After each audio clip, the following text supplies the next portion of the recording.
Buenas tardes. Seguimos nuestro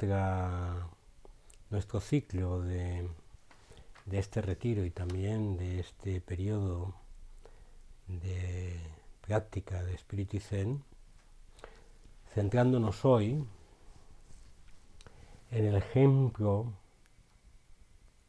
en relación con nuestro ciclo de la figura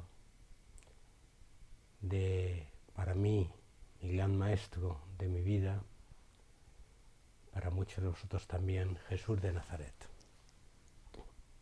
Antes de entrar en el contenido concreto de la charla, es necesario alguna pequeña perífrasis.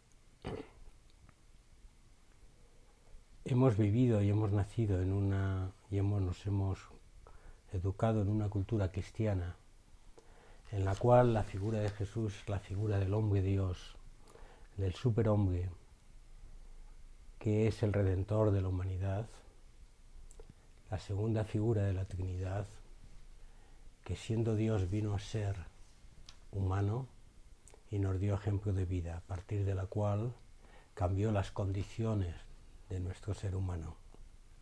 Ese es el dogma predicado en Nicea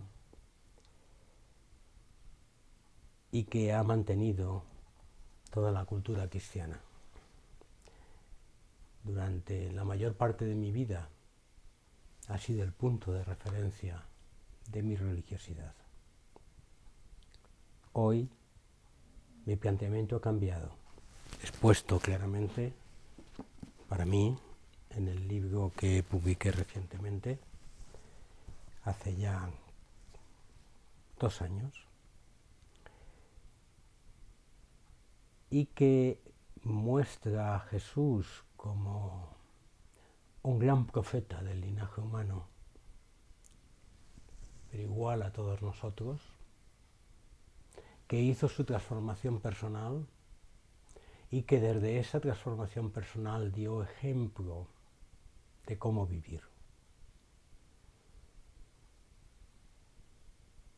Esa transformación yo la llamo en el libro que he citado mística, basada en la experiencia. Solamente el que vive la experiencia del despertar puede comprender profundamente, penetrar profundamente las palabras de Jesús. Por eso sus expresiones son, como digo en el libro, coánicas, haciendo una cierta transgresión de la palabra koan, que viene del Japón, del japonés, y que no tiene que ver con la cultura de Jesús, pero que sí que expresa claramente que es un pronunciamiento desde la comprensión profunda del ser y que se sintetiza, en el caso de Jesús, en el mensaje del reino de Dios. Para mí, el mensaje de Jesús, que ha sido múltiplemente tergiversado, reinterpretado y diríamos incluso manipulado, de tal forma que lo que realmente fue la esencia de su mensaje cambia según las fuentes, desde la comprensión de un mensaje sapiencial a un mensaje apocalíptico o un mensaje de transformación y de creación de una religión que se sintetiza en la Iglesia. Jesús no fue creador de una religión. La teología paulina generó una estructura de dogmas, haciéndose hegemónica en las diferentes corrientes que existieron en el cristianismo primitivo y dieron lugar a lo que hoy se conoce como el dogma cristiano católico.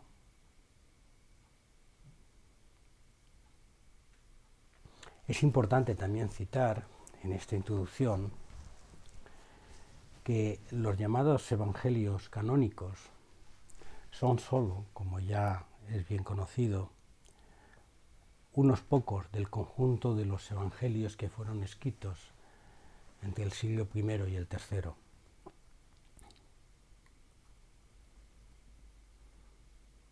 Lo he citado varias veces, pero aquí conviene recordarlo. Dos fuentes, o sea, una corriente oral de la tradición oral inicial de los primeros seguidores de Jesús tras su muerte,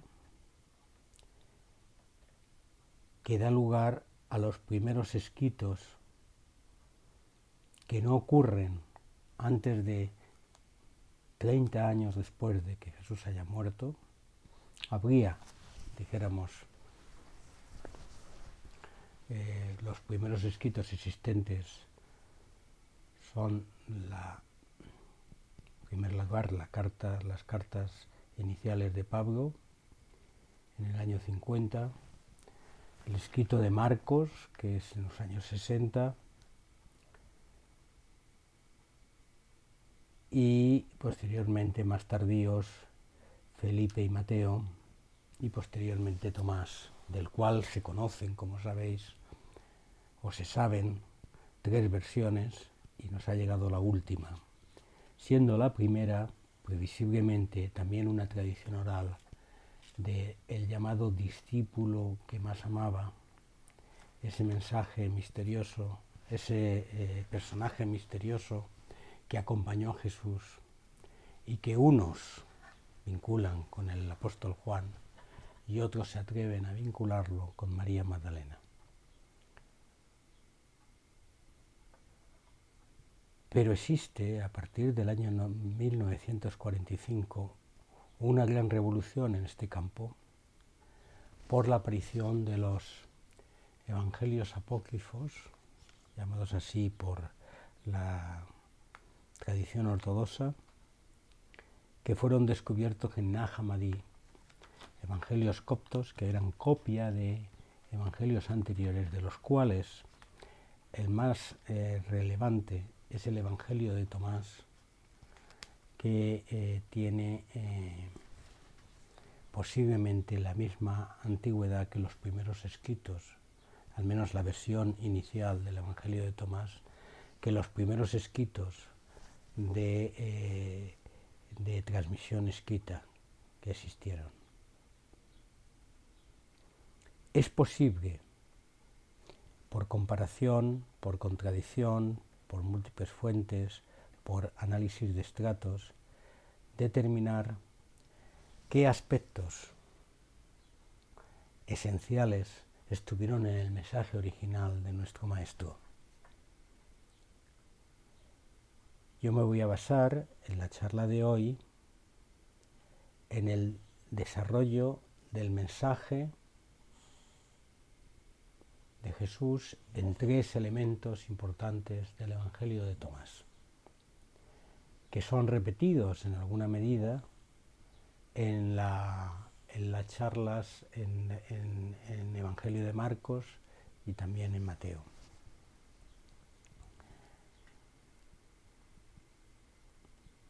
Jesús demostró o mostró con su vida cuál es el camino de transformación espiritual. Pertenecía a una familia de artesanos pobres, judíos devotos, de la cual el padre José murió pronto, y él, junto a sus otros 3 hermanos y otras 3 hermanas, total 7 hermanos, era el primogénito junto a la madre. Y por lo tanto, según la tradición judía, era el responsable, dueño del destino de la familia y también el responsable de su representación y provisión. Ese papel de pater familias es un papel jerárquico, estructurado y cerrado también en la tradición judaica, muy vinculado a la teología antigua mosaica, donde de Dios el sumo sacerdote, del sumo sacerdote a los levitas, de los levitas la transmisión de la devoción a través de los paterfamilias al seno de las familias devotas. Jesús rompe con eso y sale en búsqueda, abandonando su posición, su estatus familiar, dejando aparentemente abandonado el rol que le correspondía a la sociedad. Acude a la búsqueda de mensaje, hace su itinerario, va a Judea y se pone bajo la égida de Juan el Bautista, donde intenta aprender el mensaje de renovación que él predica, el mensaje apocalíptico de Juan. Atraviesa eso y va al desierto. En el desierto tiene su experiencia. Y tras esa experiencia comienza su corta vida pública. Digo corta comparando con el Buda, que tuvo 40 años de predicación, mientras Jesús estuvo 3 años. Pero su vida, sus dichos, es de una intensidad esencial tal que provocan una revolución completa en la comprensión humana. Como consecuencia de la creación o la estimulación de ese movimiento de campesinos pobres en Galilea, es apresado y muere, fracasando desde los ojos de sus coetáneos en su intención. Tras eso surge un movimiento, varios movimientos, varias interpretaciones de sus discípulos. El movimiento de Jerusalén en torno a su hermano, el movimiento de Antioquía en torno a Pablo de Tarso, el movimiento joánico de Éfeso, de los cuales posteriormente, como he dicho antes,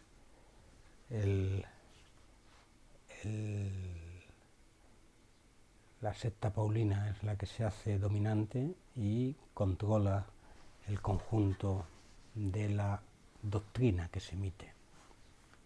Pero su mensaje no es doctrinal, es un mensaje de liberación. Y su mensaje de liberación en esencia significa el despojamiento de los estatus y de las condiciones vitales que impiden la ruptura de los límites individuales para la comunión.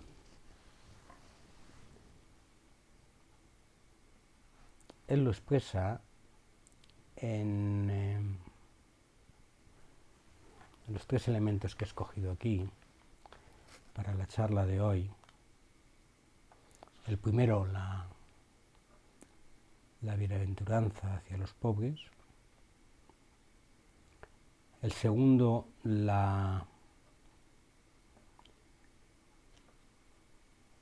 identificación del reino de Dios con la infancia. Y el tercero, el elemento de la comensalía abierta. Podrían escogerse muchos otros, pero creo que estos valen para la pretensión de nuestro recorrido. Porque recordar, somos practicantes de Zen, de una corriente que surgió en el seno del budismo, heredera del Dharma primitivo, de la práctica del Dharma primitivo, que en esencia nos lleva a un compromiso radical con el momento presente, que implica una ruptura de la frontera del yo y una ruptura de las fronteras de dominación, de poder y de identificación que significa la filosofía o la ética o la religión dominante en la especie humana durante siglos. Lo que estoy intentando es, de una forma sintética, es recuperar el mensaje original, como dice, del Buda y hoy del Maestro de Nazaret, en relación con este mensaje de desarropamiento, desidentificación, de dejar caer los roles, de dejar caer las estructuras de poder, las estructuras de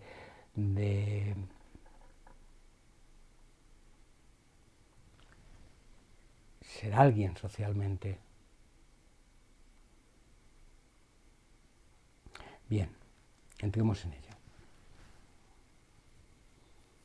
Jesús dice en el Sermón del Valle o Sermón del Monte, que es el centro en gran medida de su mensaje, donde sintetiza en un lenguaje profundamente paradójico cómo se ha de vivir. Empieza diciendo: bienaventurados los pobres, porque de ellos será el reino de los cielos. Y hemos de pararnos en el término pobres. Mateo inmediatamente lo espiritualizó y habla de los pobres de espíritu, indicando la pureza espiritual. Dejaremos para la charla donde el maestro Eckhart hace la búsqueda de la pobreza espiritual como camino místico, esa parte del comentario. Pero es muy claro en los diferentes exégetas que Jesús no dijo los pobres de espíritu. El término, sabéis que los evangelios sinópticos, Mateo, Marcos y Lucas, están escritos en griego. El Evangelio de Tomás está escrito en copto, una traducción posiblemente de un texto anterior, posiblemente en hebreo, posiblemente en griego.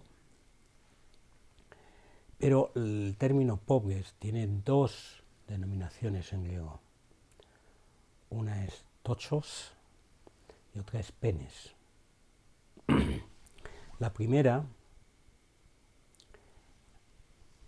es los pobrezas como estructura de situación permanente.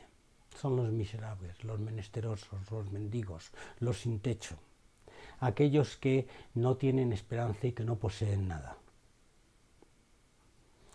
Sin embargo, los penes, de los cuales en nuestro país, me refiero en España, pues cada vez empiezan a haber más debido posiblemente a las políticas laborales, son aquellos que incluso teniendo trabajo tienen dificultades en su vida. Aquellos que viven momentos de crisis y vienen a tener insuficiencia de medios, pero tienen en general un estatus social todavía que mantener. O sea, el penes puede venir a ser un tochos, pero esto es, puede venir a perderlo todo, bajar su escalón social y venirse a ser un sin techo. Pero básicamente el penes todavía mantiene un rol, defiende un establishment, quiere mantener una seguridad, establece unos intereses a defender. Jesús se refiere a los primeros. El término que se usa es el primero, el de los que no tienen nada. Por lo tanto, en su expresión, esa identificación tan contradictoria para la cultura dominante de allá, tan provocadora en los corazones de la gente que le oían, algunos ricos, muchos pobres, la mayor parte campesinos, también muchos menesterosos. Señala a los menesterosos, a los mendicantes, a los que están caídos, que no tienen nada. Vuestro es el reino de Dios. ¿Qué quiere decir Jesús con eso? Cuando hayáis perdido la última estructura de lo que defendéis en vuestra individualidad, en vuestros intereses, no solamente corporales, sino emocionales, mentales, entonces estaréis preparados para entrar en el reino de Dios. Hay dos visiones de este tema. Una visión profundamente social es la recuperación de los que no tienen nada para colocarles en una posición de atención, en una transformación social que piense en ellos en primer lugar. Esta visión es lícita. La otra visión es el ser humano ha de venir esencialmente en su corazón a ser un tochos, un desprendido, un sin nada, un sin techo, para abrirse a el mensaje, la conciencia, el estatus al que Jesús llama, que es un no estatus.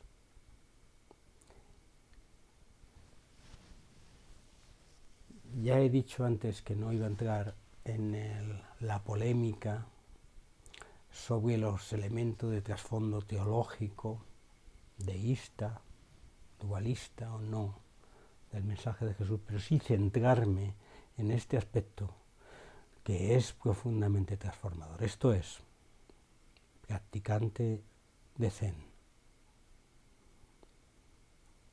si has de acercarte al mensaje de Jesús, pobre profeta nómada que no tiene dónde reclinar la cabeza,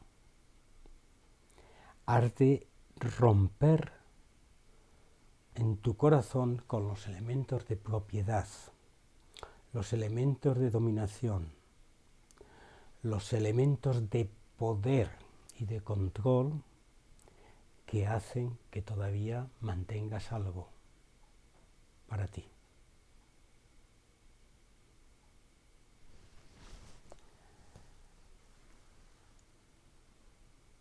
Segundo elemento, la comparación que Jesús hace del reino de Dios con los niños. Aparece en Marcos 10, uno de los del Evangelio de los sinópticos más antiguo. Quien no reciba el reino de Dios como un niño no entrará en él. Y voy a centrarme en Tomás 22, que dice en su primer párrafo: Jesús ve a infantes que están mamando, dice a sus discípulos: estos infantes que maman son como los que entran en el reino. El niño, en la cultura mediterránea judaica antigua, no era nadie. Estaba vinculado a la no identidad. Era una posesión del padre. El padre podía tirar a un niño. Esa famosa selección de niños y niñas al principio del nacimiento, haciendo perecer lo que no se quería, la venta de los niños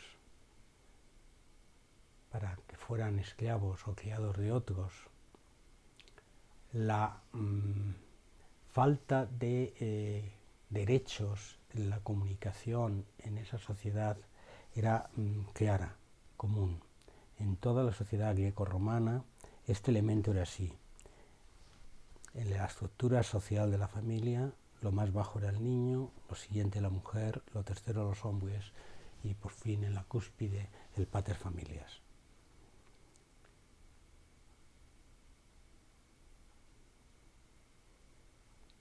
Pero también, no solamente el niño, sino el que mama, es un ser sin identidad. Es un ser sin identidad y que de alguna manera es profundamente dependiente, no tiene una estructura individual de independencia de todo lo que existe. En primer lugar, de que le den el alimento y de que le cuiden. Y en este sentido se plantea el espacio en el cual Jesús habla de su reino. Y esta comprensión pues le llevó a decir a Nicodemos que tenemos que volver a nacer. Y entonces Jesús explica, hay que nacer de nuevo en el espíritu. Implica una transformación radical de las relaciones internas de rol, identidad, poder, control. Es realmente imperativo volver al texto de Tomás en el apartado 22, en el Logion 22, que es donde habla de los infantes, y después de esto que he citado, que es estos infantes que maman son como los que entran en el reino de Dios, los discípulos le dicen así, al convertirnos en infantes entraremos en el reino, y Jesús contesta esto. Pensar que esta contestación nosotros la conocemos porque se les escapó a los teólogos paulinos este evangelio que apareció en una vasija en el año 1945. Todavía hemos pasado siglos y siglos desmenuzando las palabras concretas de los evangelios canónicos y esto aparece como nuevo. Posiblemente no conozcáis, pero en la visión de nuestra práctica es muy importante entender esta respuesta. ¿Cuál es? Jesús les dijo, cuando hagáis de dos, uno, y hagáis el interior como el exterior, y el exterior como el interior, y lo de arriba como lo de abajo. Y cuando establezcáis el varón con la hembra como una sola unidad, de tal modo que el hombre no sea masculino, ni la hembra femenina. Cuando establezcáis un ojo en lugar de un ojo, y una mano en el lugar de una mano, y un pie en el lugar de un pie, y una imagen en el lugar de una imagen. Entonces entraréis en el reino.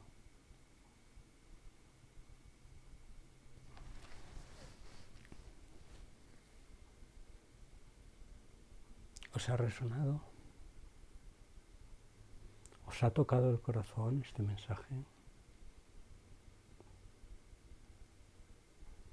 ¿No os conmueve ver este mensaje y escuchar el eco del Singing May, el canto no dualidad, escrito en otra cultura, en otro tiempo, en otra estructura de pensamiento, pero con una experiencia esencial humana como la de Jesús? Cuando hagáis de dos uno, entraréis en el reino. Cuando hagáis que lo interior y el exterior como el interior, y lo de arriba como lo de abajo, Esto es cuando hagáis desaparecer las diferencias que establecéis en vuestra vida, que predeterminan el ansia por ser más o mejor, por ser triunfador en vez de perdedor, por tener en lugar de no tener. Esto es cuando hagáis lo de arriba como lo de abajo, y lo de abajo como lo de arriba, y lo interior como lo exterior, y lo exterior como lo interior. Entonces entraréis en el reino. Cuando hagáis el hombre con la mujer como una sola unidad. Esto es cuando no establezcáis diferencias entre el rol de la mujer y el rol del hombre, en función de criterios de dominancia o de poder, en función de valores que establecéis como fijos. En este esquema, uno de entrada dice, cuando existe ese caos, no. Cuando se rompan las fronteras, entonces entraréis en el reino. Y esa es la expresión, la explicación que Jesús da cuando dice, tenéis que haceros como niños que maman. Dejemos profundamente que estas palabras nos penetren,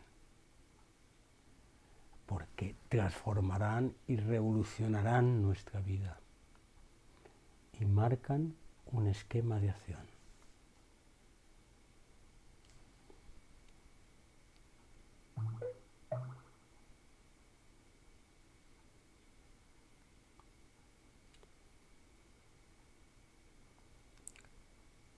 Ser un niño significa ser el último de todos y el siervo de todos.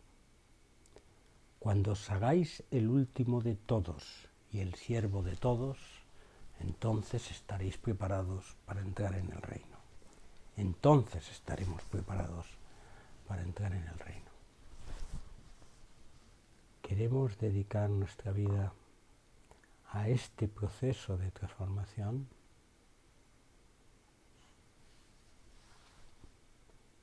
Que nos lleva a crear un espacio de nadies, un ámbito sin diferencias, una vida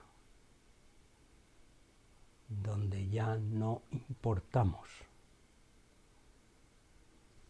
sino que hacemos y morimos, somos y desaparecemos.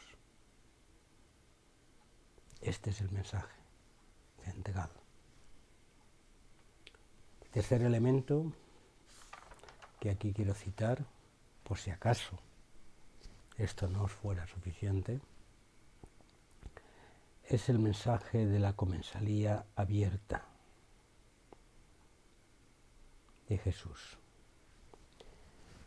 Si algo es peculiar de la tradición que Jesús ejercía, era que llegaba a los sitios y se sentaba a comer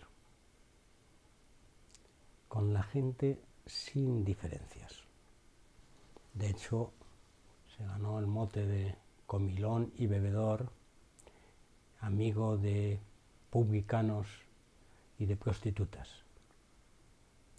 porque se sentaba a comer con cualquiera, en cualquier momento. Se dejaba acompañar por mujeres libres que iban por los caminos con él y por lo tanto no podían ser otra cosa más que prostitutas. Se reunía con aquellos que eran confesores de pecados y con ellos hablaba y se enfrentaba a los perfectos, a los fariseos y los escribas, a los saduceos amigos de las clases dominantes.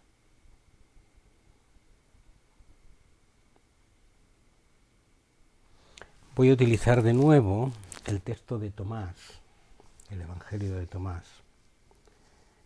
no porque este texto no existan en los sinópticos que existen, sino por la expresión viva, fresca, que el texto plantea. Además, es posiblemente el único texto en el cual Tomás se permite una cierta interpretación al final. Es una parábola de Jesús, la parábola del banquete. En el Logion 64 de Jesús dice, de Tomás dice, Jesús ha dicho, una persona tenía huéspedes y cuando había preparado el banquete envió a su esclavo para convidar a los huéspedes.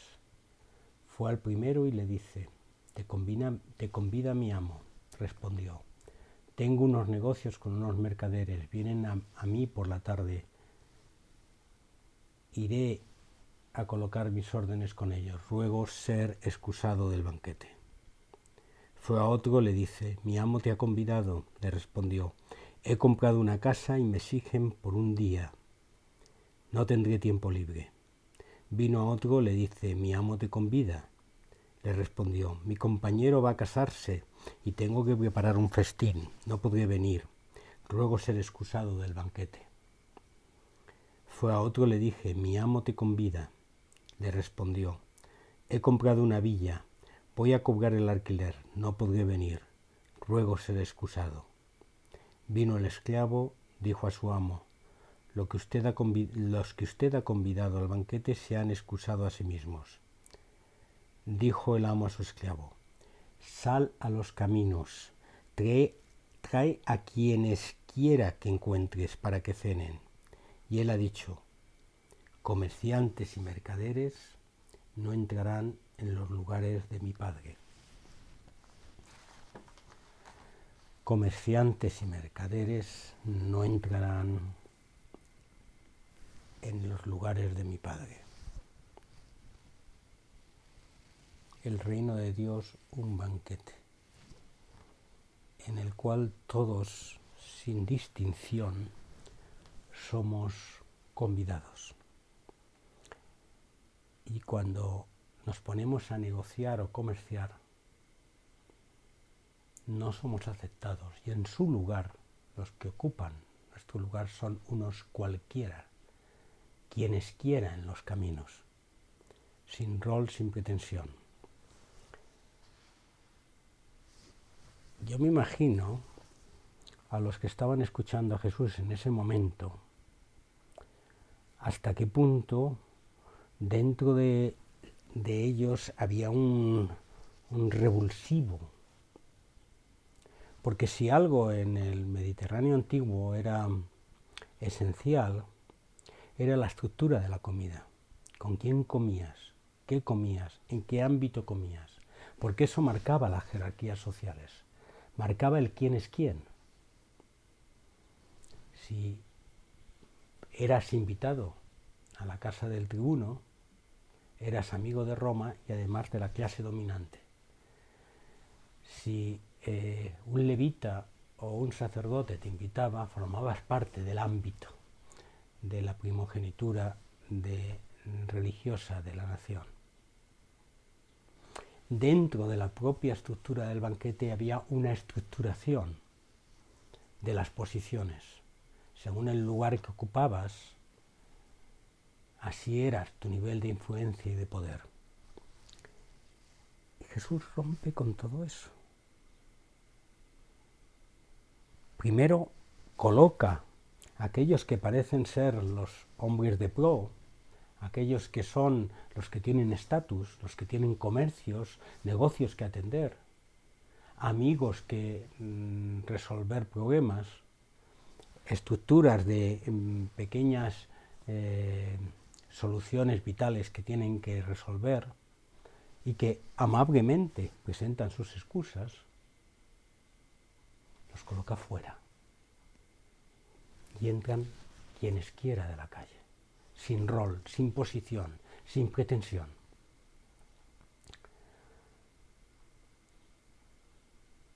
Los comerciantes y negociantes, esto es, los que todo el día estáis condicionando, negociando, controlando, manipulando vuestro rol y vuestra dinámica de poder, no entraréis en las moradas de mi Padre. No formáis parte del nuevo tiempo.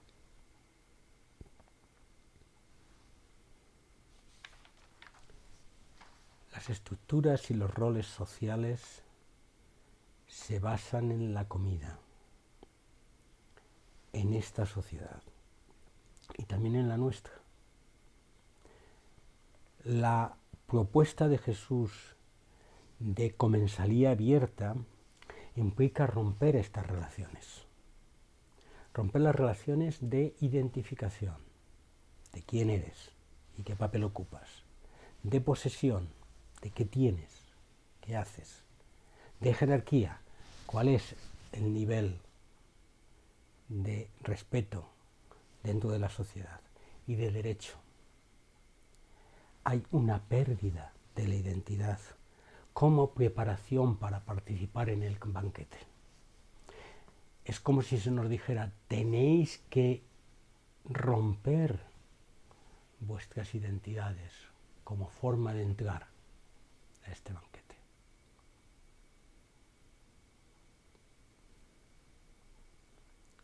No quiero extenderme más. El eco del mensaje de nuestro querido Maestro, Jesús de Nazaret, es directo, apunta directamente al corazón. No podemos esquivar su mirada. Nos mira, nos señala y nos dice, no son caminos que más o menos, es así. Tu camino, caminante, es romper con todas estructuras de posesión, de identificación. Cuando vengas a ser nadie, entonces el reino estará abierto para ti.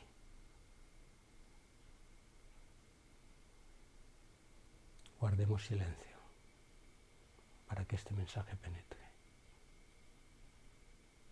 Sintámonos parte de esta gran aventura que implica la ruptura de fronteras dentro de nosotros. Tengamos esperanza por nuestra humanidad, que ha podido tener un maestro como Jesús, que transhistóricamente nos viene repitiendo, recibiendo el eco para las personas de nuestro siglo, que hace menos de 100 años encontramos nuevos mensajes. Estemos agradecidos.